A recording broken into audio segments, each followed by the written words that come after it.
Olá, amigos de 5 letras. Nós estamos aqui hoje, nesta tarde, para um encontro muito especial. Rosana Chatti, professor Vandermelo Miranda, professor emérito da UFMG, hoje um especialista na obra de Graciliano Ramos, que está, inclusive, escrevendo a sua biografia.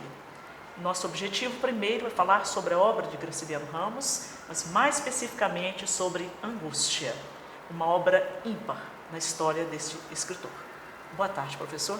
Boa tarde, boa tarde. Professor, nós temos aqui inicialmente uma pergunta de caráter mais geral, para que os nossos leitores, jovens leitores, compreendam quem é Graciliano Ramos na historiografia literária brasileira. Nós sabemos sobre Angústia, quando foi lançada, à época em 1937, ela foi recebida pela crítica com um certo estranhamento, porque era bastante diferente das primeiras obras de Graciliano Ramos. Por este motivo, nós gostaríamos de perguntar, hoje, a partir deste momento, que estão quase 70 anos de escrita, né? 70? Sim. Da escrita dessa obra, que continua atualíssima, nós vamos discutir alguns pontos nesse sentido, mas como que você percebe hoje a obra Angústia, tanto no contexto da historiografia literária e dentro da própria historiografia do Graciliano Ramos? Bem, a obra do Graciliano Ramos é muito interessante, porque desde Caetés até Memórias do Cárcere, isso o Antônio Cândido chamou atenção para isso. Cada obra é uma experiência diferente das outras, né? Então, Angústia, evidentemente, que segue a mesma qualidade das outras obras, agora ele tem uma qualidade muito especial. Talvez no conjunto da obra do Graciliano, aquela em que o Graciliano está mais solto, digamos assim, que ele está menos preocupado em policiar a escrita. Né? Tanto é que quando ele está preso, o livro é publicado, ele está na cadeia, e ele recebe o livro cheio de gralhas e diz que ele deveria ter cortado um terço do livro, né? Porque tem uma linguagem mais profusa, muito diferente, por exemplo, de Vidas Secas ou de São Bernardo. Né? Então tem essa qualidade que é um livro diferente dos outros no trato da linguagem. Né?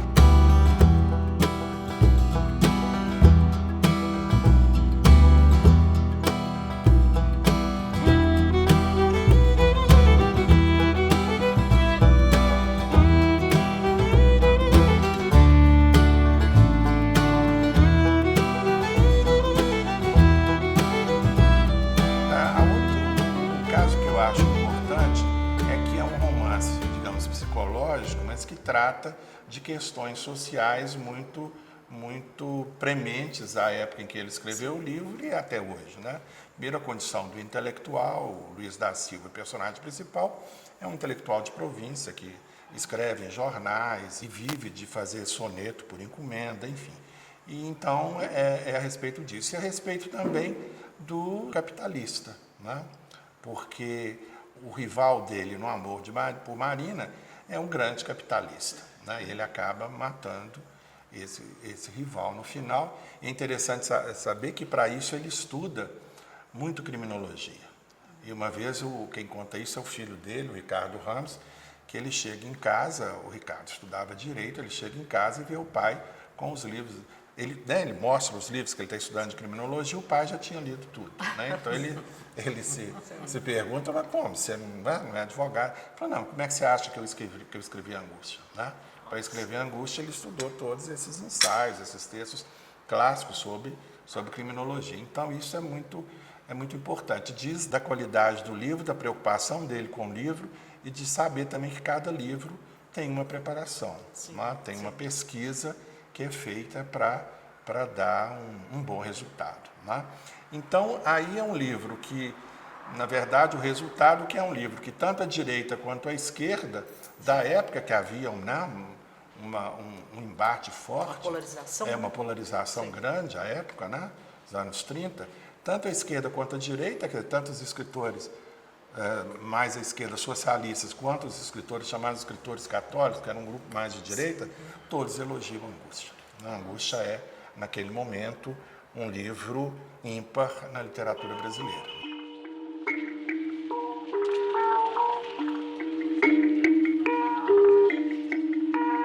Perfect.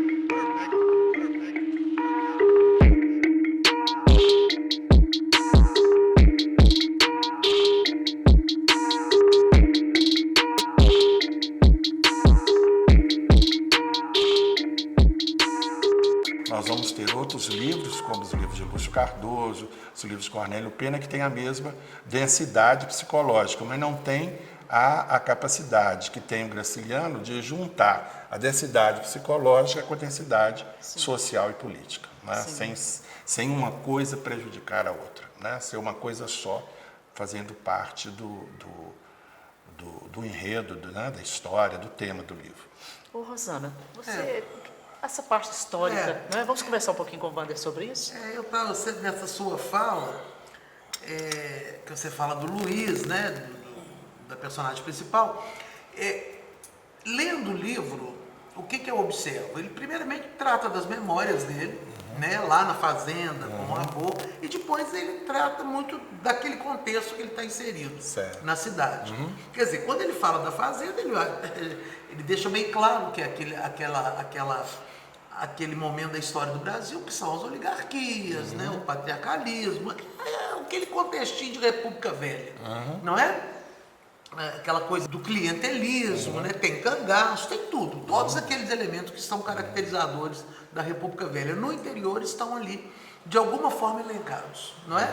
Depois ele vem para a cidade e ele deixa muito claro que aquele contexto é aquele momento que imediatamente precede o golpe de 37, que vai levar o Brasil para o Estado Novo. E o Luiz é um sujeito mal-humorado, chato, ele é chato. Ele não se insere em contexto nenhum, né? Quer dizer, ele fala mal da fazenda, quer dizer, o pai dorme em algum lugar que fede a bode, né? A carroça, o carro de boi está quebrado, o quarto do avô tem goteiro, quer dizer, ele deixa muito claro o contexto da falência, ou pelo menos da crise. Então, tá ruim lá, mas tá muito ruim aqui. Ele não consegue estar em lugar nenhum bem, muito bem.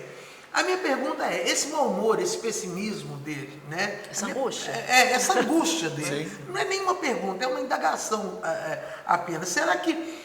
Porque tem muito crítico que fala que ele está ali representando aquele contexto do passado dele, né? Ele é autoritário, etc. Outros falam, não, ele está representando o que está por vir, não é? Que é o Estado Novo, etc. E outros falam, não, ele misturou isso tudo. Quer dizer, ele representa... Eu posso falar isso? Eu pessoalmente acho que ele está, você colocou muito bem, que ele não tem um lugar, que ele está fora de lugar, que ele está justamente no intervalo da velha república para o Estado Novo, né? Se a gente, eu não vou lembrar agora, mas se você lembrar o nome do avô dele todo, o avô tem um sobrenome enorme que diz do grande proprietário, né, do senhor de terra, enfim, e senhor da política também. E que depois o pai já tem um sobrenome menor e ele está reduzido a um Luiz da Silva, ele é um da Silva qualquer. Agora, ele é um da Silva qualquer, mas ele não deixa de ser um neto de grande proprietário, né, rural. Então, ele está nesse meio termo, quer dizer, o que restou para os filhos dos grandes fazendeiros, dos grandes latifundiários? No caso, resultou ser funcionário público, a tese do Sérgio Miceli, né? Resultou em ser funcionário público e, no caso dele, em ser um literato de segunda categoria, um literato de província que não consegue se afirmar também como escritor ou como intelectual.